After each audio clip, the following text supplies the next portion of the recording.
Hi everyone, this is Andrea Fallon-Korb with Aspire Performance Coaching, where I help to enhance athletic performance and maximize potential through mental toughness training. I help athletes, coaches, and teams take their game to the next level. So today I'm really going to be focusing on how to manage anxiety. So while anxiety can be really helpful to performance, many people struggle with anxiety that is harmful and detrimental. So I'm going to be focusing on how you can help yourself when you're feeling this type of debilitating anxiety and pressure. So the first place to start is to figure out where you're experiencing your anxiety or what type of anxiety is actually occurring. So it can really be broken up into two different categories, cognitive and somatic. So cognitive really involves your mind and your thoughts, while somatic anxiety is your body and your physical state.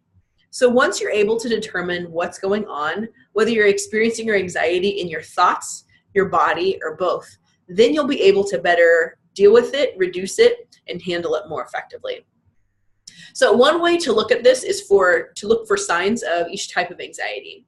So let's start with cognitive anxiety or worrying thoughts, and we'll break this down. Okay, so the signs of cognitive anxiety is really kind of worrying thoughts that are pervasive in your brain. Okay, so it can be fear, doubt, negative thoughts swirling around. A lot of times it can be inappropriate thoughts, so things that aren't really kind of connected or helpful to your performance. And a lot of people also explain this as having really difficulty concentrating or focusing on what they need to be doing. So I struggled quite a bit with anxiety, and I primarily dealt with cognitive anxiety, where negative thoughts would really swirl around in my head and would frequently snowball.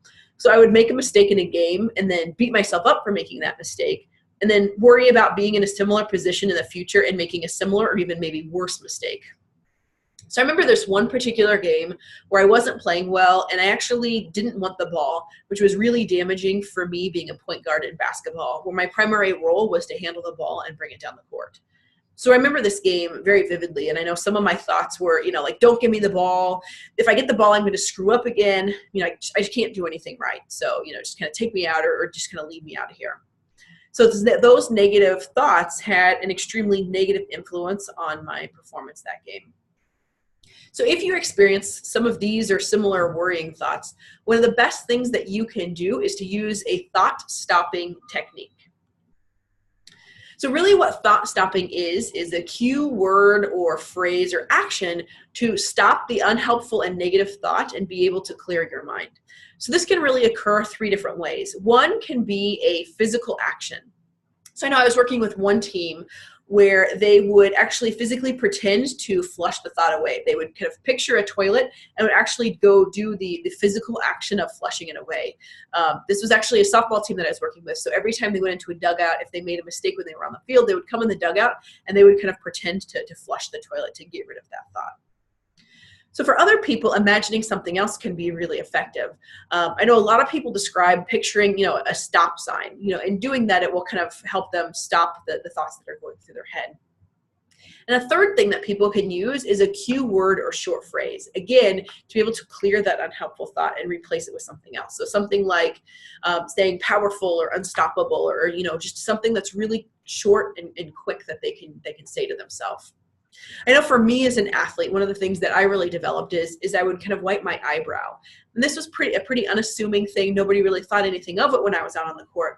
But for me, what I was pretending to do is I was pretending to wipe that negative thought away. I was literally trying to take it and get it out of my head. And for me, that's something that really worked. So the idea is that this is something really quick that you can do to stop that negative and unhelpful thought in their tracks. So once you're thinking some really negative things, you're worrying on things, you need to stop it from continuing. And once you do this, then you can refocus onto something that's much more helpful and productive in the long run.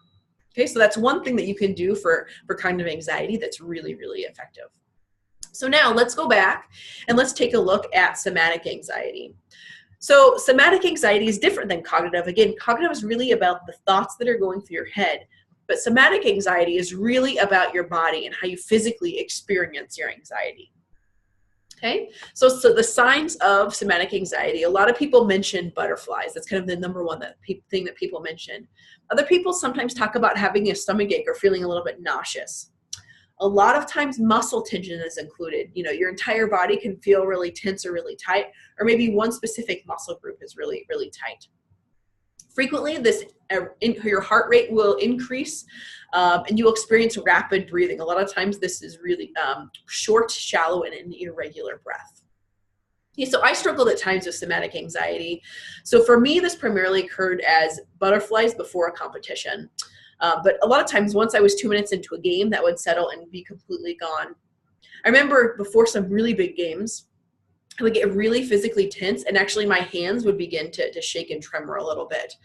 And a lot of times for me, these physical changes would cause me to think negative thoughts, you know, like, how am I going to be able to handle the ball well if my hand is shaking like this? So that my somatic anxiety would actually increase my cognitive anxiety. But if you are experiencing some of these physical signs of anxiety, one of the best things that you can do is actually to focus on your breath. So deep breathing is one of the easiest and most effective ways to control your somatic anxiety.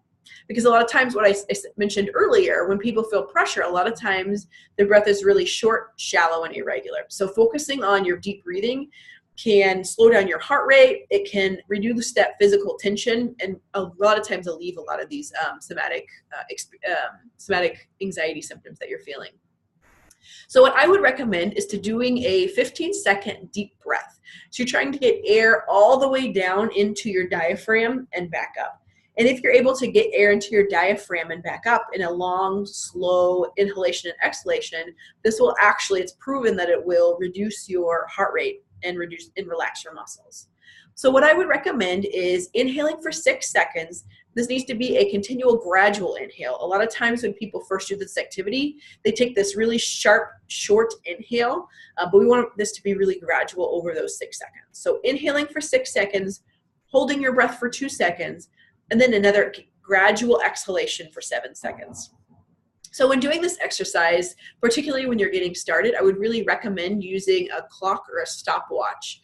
As many people, when they're anxious, they tend to rush this and not do it for the full 15 seconds. So I'd really recommend, particularly when you're starting out, to use a stopwatch or a timer to make sure you're doing the 6 inhalation, 2 hold, and then exhaling for 7 seconds. So that is, again, another great example of an activity that you can do if you're experiencing some of that cognitive anxiety. So if you want to continue to learn more about anxiety, I would invite you to visit my website at aspireperformancecoaching.com/blog. And there you will actually see 2 free downloadable handouts. One is a recap of this video that I just went through that explains kind of the difference between cognitive and somatic anxiety, the signs and things that you can do. The other thing that you can do is actually an exercise that you or your athletes can potentially do to help manage your anxiety.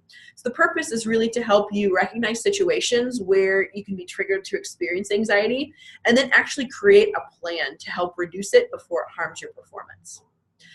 So this is Andrea Fallon Korb from Aspire Performance Coaching. If you train your mind, your body will follow. Thank you.